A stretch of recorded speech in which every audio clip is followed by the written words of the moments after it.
Salut à tous! Dans la dernière vidéo, on a vu comment un ordinateur pouvait additionner deux nombres binaires à l'aide de portes logiques.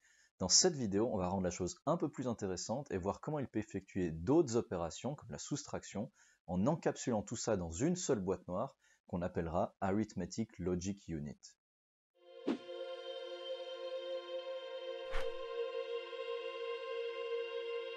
En gros, l'ALU, vu de l'extérieur, ça ressemble à ça. Donc c'est une espèce de V qu'on symbolise toujours comme ça, je ne sais pas pourquoi. C'est un système qui prend trois entrées, deux nombres A et B, et ce qu'on appelle un opcode. L'opcode, c'est ce qui permet de déterminer quelle opération on va effectuer entre A et B pour produire la sortie R. En pratique, une ALU moderne permet d'effectuer beaucoup d'opérations, mais ici on va simplifier et on va faire une ALU qui permet d'effectuer seulement 4 opérations. L'addition, la soustraction, un et logique et un ou logique. Je reviendrai plus tard sur les opérations logiques. Mais par exemple, on peut attribuer un code sur 2 bits pour chacune de ces opérations, vu qu'on en a seulement 4. Donc par exemple, addition 0, 0, soustraction 0, 1, le et logique 1, 0 et le ou logique 1, 1. Donc par exemple, si maintenant je veux effectuer une addition entre A et B, je vais donner en entrée au système la représentation binaire de A et de B et l'opcode 0, 0. Grâce à ces trois entrées, l'ALU doit être capable de produire en sortie R le résultat souhaité de l'opération entre A et B et éventuellement une sortie statut qui dépend de l'opération choisie. Par exemple, si l'opération choisie est l'addition, la sortie statut sera l'overflow. Alors on va essayer de construire ensemble un tel système, et vu qu'on a déjà parlé de l'addition dans la vidéo précédente, on passe directement à la soustraction. Soustraire, c'est un peu comme une addition. Effectuer 5 moins 2, c'est en fait effectuer 5 plus le nombre moins 2. Et de manière générale, effectuer A moins B, c'est la même chose qu'effectuer A plus moins B. Donc la soustraction, c'est l'équivalent d'une addition et de l'inversion d'un nombre, dans le sens trouver le nombre négatif correspondant à ce nombre. Alors additionner, on sait le faire, on l'a vu dans la vidéo précédente, et inverser un nombre, je l'ai présenté dans la toute première vidéo de cette chaîne. Je le résume ici rapidement. Pour trouver la représentation en binaire du nombre moins 5 à partir de la représentation en binaire du nombre 5, on doit calculer ce qu'on appelle le complément à 2. Pour ce faire, on doit inverser tous les bits et ajouter 1. Selon cette représentation, le premier bit du nombre représente le signe du nombre. Donc s'il vaut 0, le nombre est positif, s'il vaut 1, le nombre est négatif. Ça veut dire que maintenant, dans notre représentation sur 4 bits, on ne va plus représenter les nombres de 0 à 15, mais les nombres de moins 7 à 7. Regardez la vidéo des représentations binaires si vous voulez en savoir plus. On a maintenant deux éléments en main, le full adder qu'on a vu dans la vidéo précédente et la représentation du complément à 2. Avec ces deux choses, on va essayer de construire un système qui permet soit d'effectuer A plus B, soit A moins B. Dans la vidéo précédente, on avait combiné 4 full adders pour obtenir un additionneur sur 4 bits. Ce système prend A et B en entrée et permet d'effectuer A plus B. Maintenant, on aimerait rajouter une troisième entrée sur un seul bit à ce système. Appelons-la opcode, pour l'instant on ne sait pas où la connecter. Si elle vaut 0, on aimerait que le système effectue A plus B. Si elle vaut 1, on aimerait que le système effectue A moins B. Pour cela, il nous faut donner moins B au lieu de B en entrée au système en calculant son complément à 2, c'est-à-dire en inversant tous les bits de B et en ajoutant 1 seulement si opcode vaut 1. Pour inverser tous les bits de B si opcode vaut 1, on peut utiliser des portes XOR sur les entrées de B. Pour rappel, voici la table de vérité d'une porte XOR. Comme vous pouvez le voir sur les deux premières lignes, si opcode vaut 0, B n'est pas modifié. Par contre, si opcode vaut 1, B est inversé. Il nous reste maintenant à faire plus 1 si l'opcode vaut 1, et pour cela, on a le premier carry input. On l'avait défini comme valant toujours 0, mais on peut tout simplement connecter l'opcode au carry input. De cette manière, on ajoute 1 si et seulement si l'opcode vaut 1. Donc en résumé, si l'opcode vaut 1, on fait deux choses. On inverse tous les bits de B grâce au porte XOR, et on ajoute 1 grâce au premier carry input. Ces deux choses combinées permettent de donner en entrée au système moins B au lieu de B, et donc de calculer A moins B si l'opcode vaut 1. On peut maintenant encapsuler tout ça dans un système que j'appellerai Arithmetic Unit, et qui permet d'effectuer A plus B ou A moins B selon la valeur de l'opcode.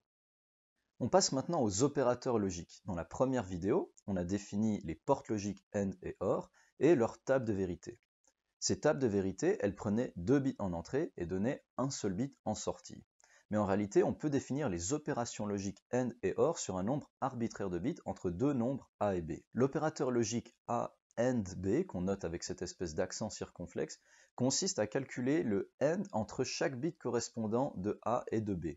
Donc le premier bit du résultat correspond au AND entre le premier bit de A et le premier bit de B. Le deuxième bit du résultat correspond au AND entre le deuxième bit de A et le deuxième bit de B, et ainsi de suite. De la même manière, on peut définir l'opération logique A OR B, qu'on définit par le même symbole mais inversé, et cette opération est définie par le OR entre tous les bits respectifs de A et B de manière similaire.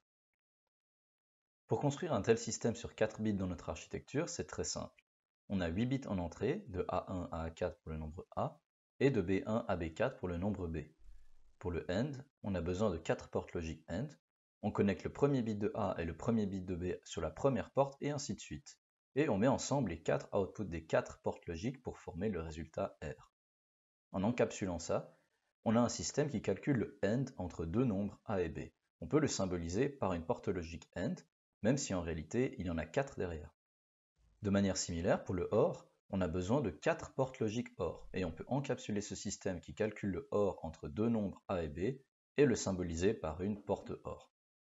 On a maintenant deux systèmes indépendants AND et OR, et comme pour additionner et soustraire, on aimerait les combiner en une seule unité avec en plus de A et B une troisième entrée sur un seul bit qui détermine si on effectuera le AND ou le OR. Sauf que cette fois on ne peut pas réutiliser les mêmes portes logiques, adapter légèrement le système comme on l'a fait pour rajouter la soustraction à l'addition. Non, cette fois on doit vraiment garder les deux systèmes séparés et rajouter des composants qui choisissent vers quel système envoyer les inputs A et B et de quel système lire l'output R. Ces composants, on les appelle des multiplexeurs et des démultiplexeurs. Un multiplexeur, qu'on symbolise ainsi, accède plusieurs entrées et choisit une de ces entrées à donner en sortie selon un opcode S donné en entrée. Dans cet exemple, on a deux entrées et une sortie. On appelle ça un multiplexeur 2-1. Si S vaut 0, la sortie R vaudra A. Si S vaut 1, la sortie R vaudra B. On peut implémenter ce multiplexeur 2-1 avec des portes logiques, deux portes AND, une porte NOT et une porte OR. Je ne vais pas entrer dans les détails ici de comment est-ce qu'on trouve ce circuit, je vous laisse mettre sur pause si vous voulez vérifier que ce système est correct. A l'inverse, un démultiplexeur accepte une entrée et envoie cette entrée à une des sorties selon un opcode S donné en entrée. Dans cet exemple, on a une entrée et deux sorties, on appelle ça un démultiplexeur 1-2. Si S vaut 0, l'entrée A ira vers R1. Si S vaut 1, l'entrée A ira vers R2. Donc on peut maintenant connecter chaque bit de A et de B à un démultiplexeur 1-2 avec comme opcode une entrée qui va envoyer chaque entrée vers notre AND logique si l'opcode vaut 0 ou vers notre OR logique si l'opcode vaut 1. Pour simplifier la notation, je vais noter seulement deux démultiplexeurs avec des annotations 4 pour signifier qu'on considère les 4 bits de chaque nombre. Ensuite, on connecte les deux sorties de nos systèmes AND et OR à un multiplexeur connecté au même opcode de manière à donner en sortie soit le AND, soit le OR selon l'opcode. On a maintenant un système qui effectue soit le AND, soit le OR de deux nombres A et B sur 4 bits et qu'on peut encapsuler dans une unité qu'on va appeler Logic Unit. Comme dit au début de cette vidéo, le but est de construire une Arithmetic Logic Unit. Et on y est presque, on a construit d'un côté une Arithmetic Unit qui est capable de faire des additions et des soustractions, et de l'autre côté une Logic Unit qui est capable de faire des AND logiques et des OR logiques. Il ne nous reste plus qu'à combiner les deux ensemble. Pour cela, on peut de nouveau utiliser des multiplexeurs et des multiplexeurs. Cette fois, on a deux bits d'opcode en entrée pour nos 4 opérations. Remarquez que le premier bit est 0 si l'opération est addition ou soustraction, c'est-à-dire si le système est censé utiliser l'arithmetic unit, et que le premier bit est 1 si l'opération est AND ou OR, autrement dit si le système doit utiliser la logic unit. Cela veut dire qu'on peut connecter le premier bit de l'opcode aux deux démultiplexeurs pour déterminer où vont les deux entrées A et B, et au multiplexeur pour déterminer d'où la sortie R doit venir. Ensuite, le deuxième bit de l'opcode peut être utilisé dans chacune des deux unités pour choisir une des deux opérations. Si l'opération est soustraction, par exemple, selon le premier bit, les deux entrées A et B iront vers l'arithmetic unit, et selon le deuxième bit de l'opcode, l'opération effectuée sera la soustraction et non pas l'addition. Et en sortie, selon le premier bit de l'opcode, de nouveau, la sortie R viendra de l'arithmetic unit. On peut donc encore une fois cacher la complexité de ce système et l'encapsuler dans le symbole qu'on a vu au début. On a donc construit une ALU qui est capable de faire 4 opérations.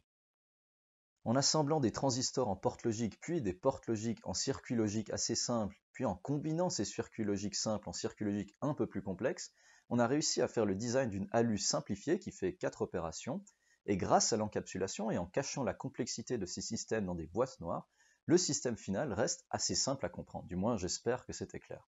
On a maintenant un système qui prend des signaux électriques en entrée, fait une opération quelconque dessus, et donne des signaux électriques en sortie.